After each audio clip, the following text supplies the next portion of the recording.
La filante è stata costruita da mio padre, Eugenio Gaudio, che ha preso, diciamo, l'arte della filanta dal suo padre Domenico Gaudio. Al paese nostro tutti facevano i bozzoli, tutti. Ecco che poi c'è stato un boom allora di questi bozzoli.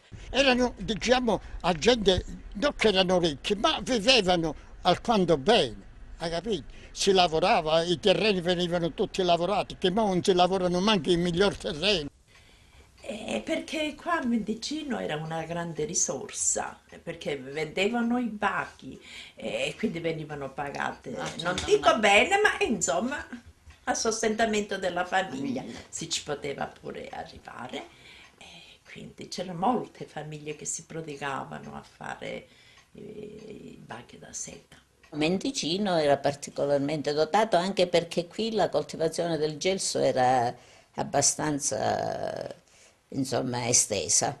E poi era particolarmente pregiata la qualità delle foglie di gelso di Mendicino. 2 mesi e mezzo di vita, ecco, in 2 mesi e mezzo dalla semente, che la semente era come noce ai grilli, noce ai formiche, ecco qua. Sempre dal baco da seta si faceva. In questi 2 mesi e mezzo si sono presi i primi soldi, no? I contadini hanno pigliato i primi soldi. Ecco, l'hanno portata alla filante, ecco, pesati, ecco, e lo pagavano a chilo. Il baco da seta è venuto pagato a chilo, no? E può avere 2000 metri di filo, un bacco.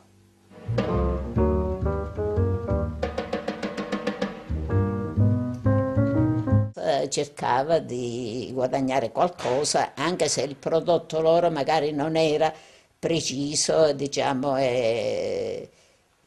come quello che veniva prodotto nelle filante più grandi. A casa mia, là, io che sto a Santa Maria, è una frazione di 13 case. E c'erano, in 13 case c'erano 7 filante, ogni 2 case c'era una filante. Io non me le ricordo lavorare, ma un nonno mio se ricorda e mi raccontava tutto.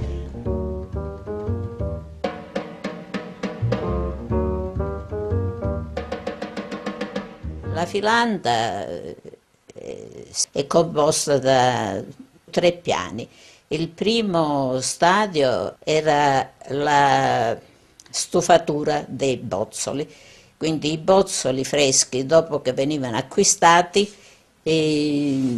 dovevano nel più breve tempo possibile venire stufati. Altrimenti la crisalide che si trova all'interno del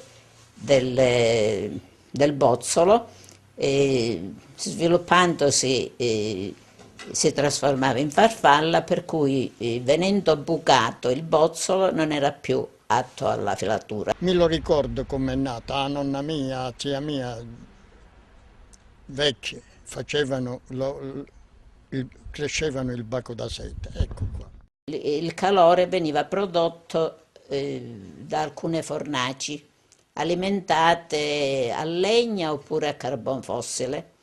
Queste fornaci, l'aria calda veniva convogliata con dei tubi e arrivava sotto ad alcune vasche, precisamente 5 vasche, in un piano superiore, per cui passando da una vasca all'altra in un intervallo di tempo di circa 10 ore,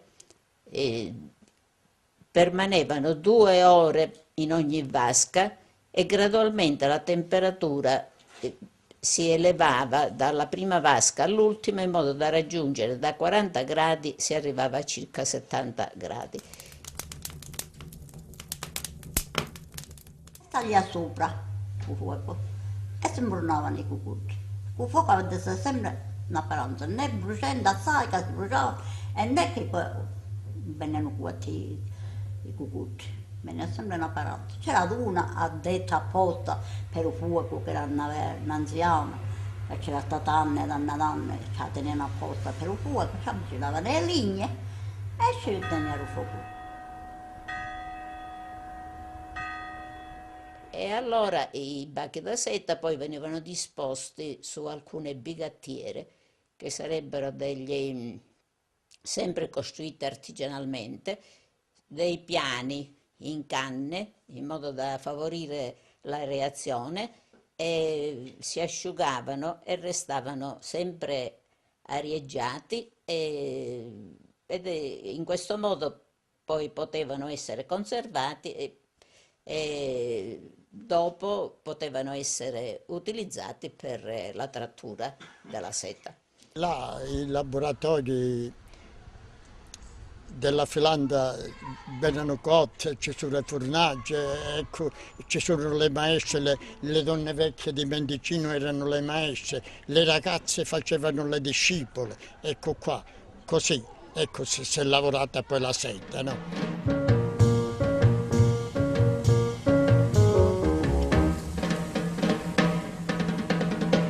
Quando funzionava.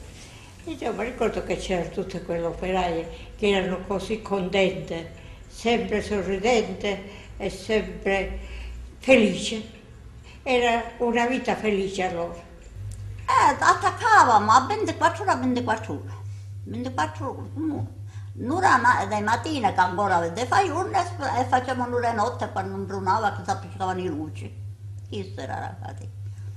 Le discepole erano delle ragazze di circa 15-16 anni, così venivano, magari erano pure parenti delle maestre e loro stesse avevano interesse perché apprendendo poi quest'arte venivano pure loro promosse poi a loro volta maestre, certo insomma seguendo e poi lavoravano con molta diciamo con molto affetto, erano molto interessate a questo lavoro per cui cantavano, insomma era un lavoro che facevano con piacere. Cantavano stornelli, all'antica, che cantano all'antica.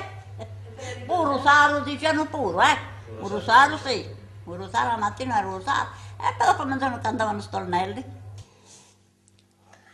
Poi le uova poi nascono, quando la primavera nascono, allora comincia a vedere un piccolo vermicino, ci dà il gesso bianco per prima che nasce.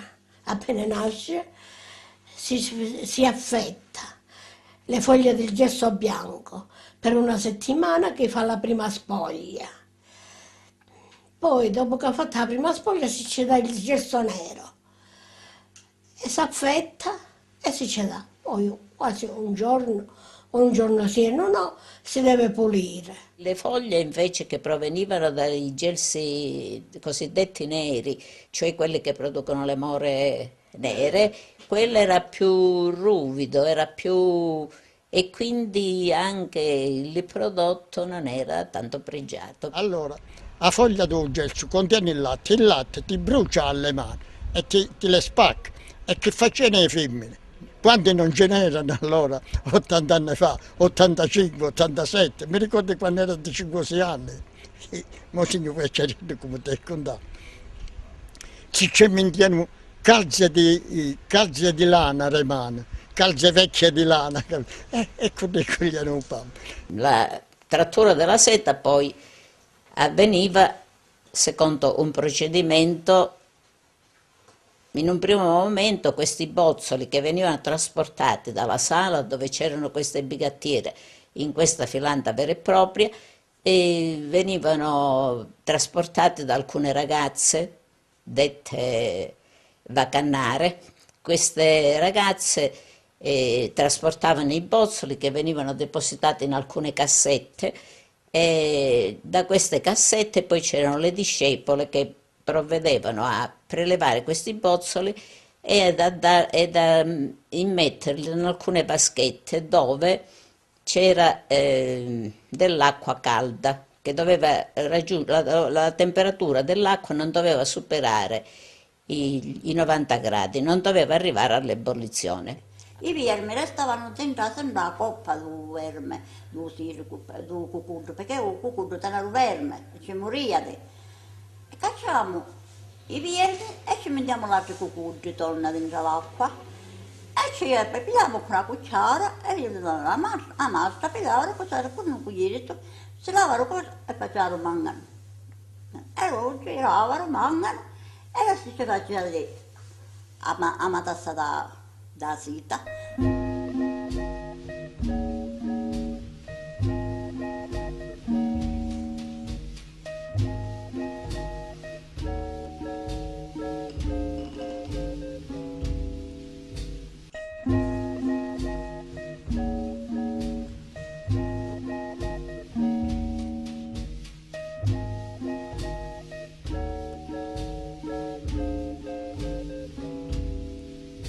Queste discepole, mediante degli scopini, mettendo ogni volta in queste bacinelle un numero di circa 20 bozzoli, provvedevano, facendo roteare questo scopino nell'acqua calda dove erano deposti questi bozzoli, il filo si attaccava a questi scopini, per cui dopo che la parte esteriore veniva, diciamo, eliminata, mediante alcune palette bucherellate venivano prelevati dall'acqua e dati alla maestra che stava dalla parte opposta. E tutte le ragazze facevano le discepole. Hanno lavorato tutti, gli uomini a tagliare la legna alla montagna, la portavano qua e poi qua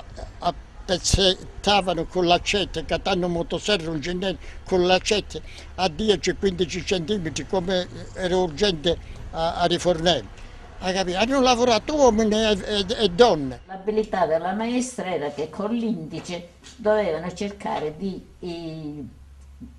attirare questo filo che passava e si incrociava tra la rotella superiore e quest'altra rotella qui e poi passava con un movimento rotatorio, passava agli aspi. Mi ricordo che andavo a scuola e andiamo a guardare quelle della filanda come facevano il bacco da sé.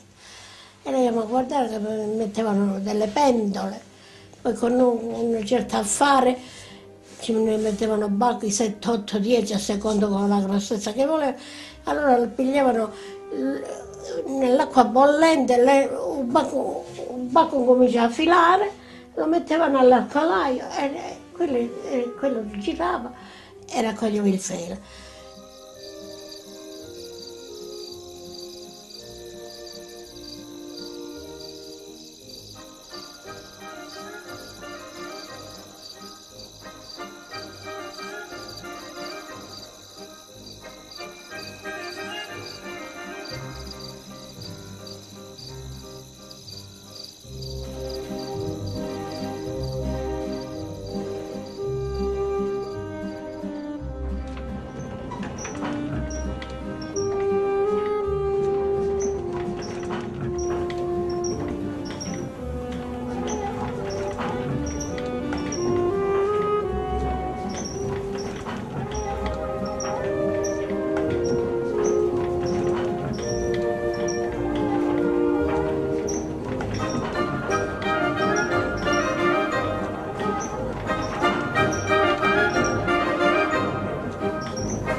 Come si muoveva questo? Allora i fili venivano a raccogliersi incrociandosi in modo da evitare che si sovrapponessero, per evitare che si incollassero uno con l'altro. Proprio no, e lì Perché era un lavoro molto attenzioso, non si poteva restare un momento. A un certo momento ci penso che come faceva a stare sempre così attenta, perché c'erano le 2 rosette che dovevano sorvegliare, perché queste rosette erano di 8 bozzole. Doveva avere l'abilità di prendere un certo numero di bave, di questi fili sottilissimi, circa 8, 10, 12 bozzole, a seconda della richiesta che c'era dello spessore del filo che doveva avere poi la seta.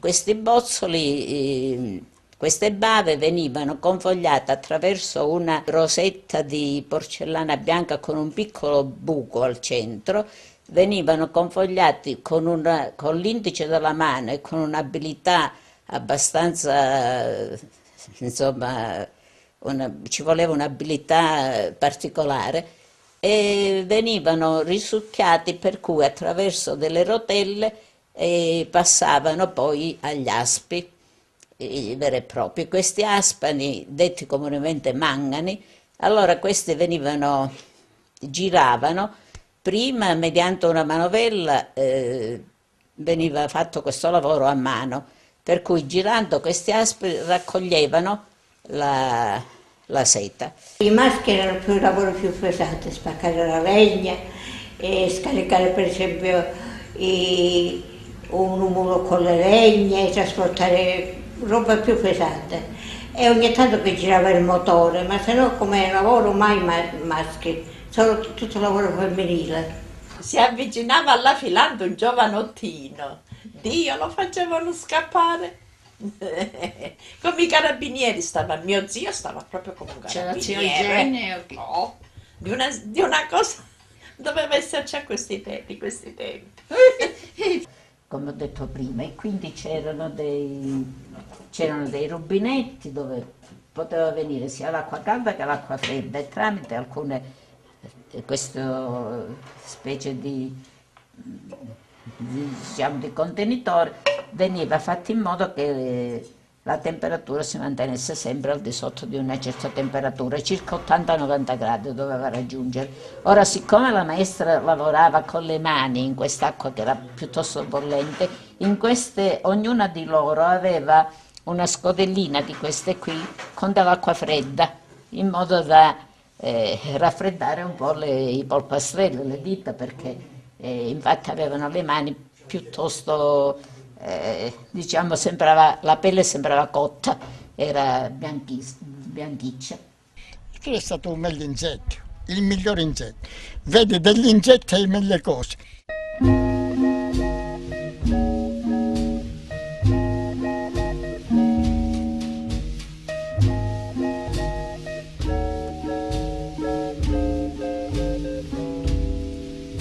Nel mio paese ce n'erano tante velane, perché tutti facevano bacca alla seta. Questi terreni erano pieni di gelsi. E portava i camicesi, le monarchie, i grandi proprietari terrieri, ecco, che ne ha avuto la pila, e noi abbiamo stazzato.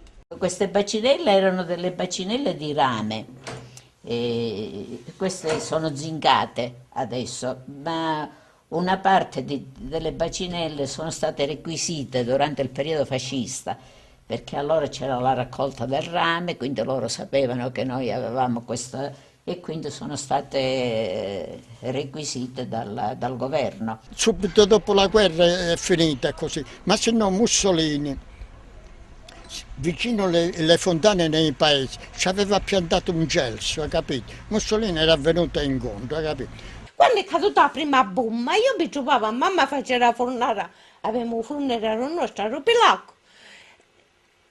Mai di tu, che arrivano alla parete, figlia, fu. Agli inglesi, subito dopo che è finita la guerra, gli inglesi ci sono stati che lo tempo affinché non se ne sono giunti i fascisti e i cosi, e i teleriani, ecco, i soldati di Hitler. E so che le mie figlie con giù. Ha detto, ma si disgraziati, mo stanno arrivando, ha detto. Dicendo così, cade la bomba in capo di Izza. a saccio di pratica, che io ho fatto la guerra dell'Alamezza in Stato, 12 giorni, e poi mi hanno rimpatriato per anzianità di servizio. 3 anni e mezzo all'Africa, hai fatto innanzi 2 anni e mezzo in Italia. E quando è finita, quando è successo l'armistizio l'8 settembre, mi ne potevo venire, era a Coso, era ad Imperionella, sul mare, guardia costiera. E me ne potevo venire montagna a montagna, via via via. Se mi pigliavano l'inglese mi armavano con loro, se mi pigliavano i tedeschi mi armavano, ecco qua. E storto e diritto hai fatto 6 anni, e io invece avevo fatto 6 mesi. E a parte, insomma, il guadagno, perché allora era molto difficile, oltre all'agricoltura c'era poco e altri lavori non ce n'erano, sia in casa artigianalmente, potevano tessere magari comprando fibre, comprando già delle matasse di cotone, di cose, ma non c'erano altri lavori. Tutto si minta, tutte cose. Quando va bene è una cosa meravigliosa quando vedi tutti che i popoli venivano in fila tutti che erano tutti carichi di bacche. Si sono perdute dopo la guerra perché ci ha sottomesso i paesi gialli e poi ci ha sottomesso la sete artificiale poi. Pure. Nel 1929 ci fu una crisi forte delle borse, per cui la richiesta della seta è diminuita. Ma non solo questo, in seguito poi c'è stata la scoperta delle fibre artificiali, la viscosa, per cui insomma la seta costava troppo, mentre queste fibre erano più a buon mercato. Tu entravi, tu quanto. Sì, ma è passato tutto. Ma tutti speravano sempre una certa cosa, che erano così felici, parlavano sempre fra di loro senza mai alzare la voce, proprio se ricordo quei tempi li rimpiango, anche che ero piccola.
Il bacco da seta, alla fine di giugno era pronto, sì, era pronto.